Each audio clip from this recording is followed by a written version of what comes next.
बांधकाम कामगार मित्रांनो, आपण या व्हिडिओमध्ये पाहणार आहोत महाराष्ट्र इमारत इतर बांधकाम कामगार कल्याणकारी मंडळाअंतर्गत एक 2-3 जी.आर आलेले आहेत मित्रांनो। एक जी.आर आपण स्क्रीनवरती पाहू शकता आणि दुसरं जी.आरचं आपण विश्लेषण पहिले व्हिडिओमध्ये केलेलं आहे। आता या व्हिडिओमध्ये आपण पाहणार आहोत महाराष्ट्र इमारत इतर बांधकाम कामगार कल्याणकारी मंडळामार्फत राबविण्यात येणाऱ्या विविध खरेदी प्रक्रियेसाठी खरेदी समितीचे पुनर्गठन करण्याबाबत। तर मित्रांनो, तुम्हाला जे भांडी पेटी आणि जे इसेन्शियल किट आहे ते मिळतात त्याच्या योजनेच्या माध्यमातून इथं एक जी.आर आलेला आहे। स्क्रीनवरती पाहू शकता 31 जुलै 2025 ला हा जी.आर आलेला आहे आणि या जी.आरमध्ये काय आहे सविस्तर माहिती आपल्याला समोर सादर करणार आहेत।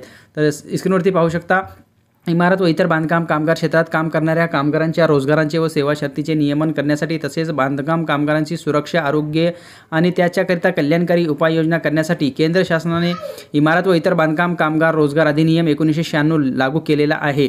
तर मित्रांनो, 1996च्या नियमानुसार तुम्ही बांधकाम कामगार आहात राज्यात आणि इथं स्क्रीनवरती पाहू शकता राज्यातील इतर इमारत व इतर बांधकाम कामगार क्षेत्रामध्ये काम करणाऱ्या कामगारांची मंडळामार्फत नोंदणी करण्यात येते। मंडळाकडे जमा होणाऱ्या उपकाराच्या निधीतून मंडळामार्फत नोंदणी सक्रिय जीवित बांधकाम कामगारांकरिता 29 विविध कल्याणकारी योजना राबविल्या जातात। सदर योजनांची शैक्षणिक सहाय्य योजना, आरोग्य विषयक योजना, आर्थिक सहाय्य योजना, सामाजिक सुरक्षा व अन्य योजना प्रकाराची वर्गवारी करण्यात आलेली आहे।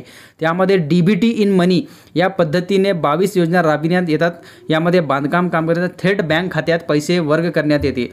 तर मित्रांनो, तुम्ही पाहू शकता कल्याणकारी मंडळाकडून डीबीटी करण्यात येते। तुम्हाला शैक्षणिक कल्याण योजना असेल, आरोग्य योजना असेल, सामाजिक आर्थिक सहाय्य योजना असेल तर तुम्ही जे क्लेमचं फॉर्म भरता ते डायरेक्ट तुमच्या डीबीटी होते आणि तुमच्या अकाउंटला पैसे जमा होतात। हे फॉर्म भरण्यासाठी तुम्हाला ऑनलाईन क्लेम करावा लागेल आणि याच्यानंतर तुम्ही इथं पाहू शकता त्याचप्रमाणे डीबीटी इन काइंड या पद्धतीने सुरक्षा संच, अत्यावश्यक संच, गृहोपयोगी संच वस्तूचे वाटप करण्यात येते।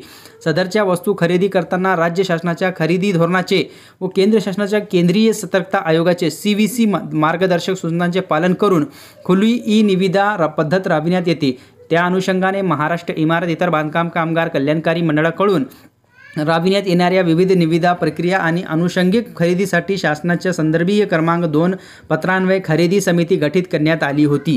तर मित्रांनो, आता इथं स्क्रीनवरती पाहू शकता जे गृहोपयोगी वस्तू संच आहे, अत्यावश्यक संच आहे, सुरक्षा संच आहे, याची ई निविदा सुरू झालेली आहे। मित्रांनो, लवकरच हे कल्याणकारी मंडळाकडून निविदा सोपण्यात येतील। कोणत्याही कंपनीला टेंडर देण्यात येईल। त्याच्यानंतर तुम्हाला भांडे आणि सुरक्षा संच, सेफ्टी किंच आणि अत्यावश्यक संच हे सगळे तुम्हाला मिळणार आहे। तर हे मित्रांनो कधीपर्यंत मिळेल तुमचा कॉमन सवाल असेल तर महाराष्ट्र व इतर बांधकाम कामगार कल्याणकारी मंडळाने सद्यस्थितीत कार्यरत असलेल्या खरेदी समितीचे पुनर्गठन करण्याबाबतचा प्रस्ताव संदर्भ क्रमांक 3 येथील पत्रान्वये शासनास मान्यतेस सादर केलेला आहे। महाराष्ट्र इमारत इतर बांधकाम कामगार कल्याणकारी मंडळाकडील खरेदी विषयक कामकाज दिनांक 1/12/2016 रोजीच्या शासन निर्णयामधील नमूद तरतुदीनुसार होण्यासाठी उक्त शासन निर्णय परिच्छेद 2/9/2 अन्वये राज्यस्तरीय शासकीय विभाग खरेदी समिती संरचनेच्या धर्तीवर संदर्भ क्रमांक 2 पत्राद्वारे गठीत समितीचे पुनर्गठन करण्याची बाब शासनाच्या विचाराधीन होती।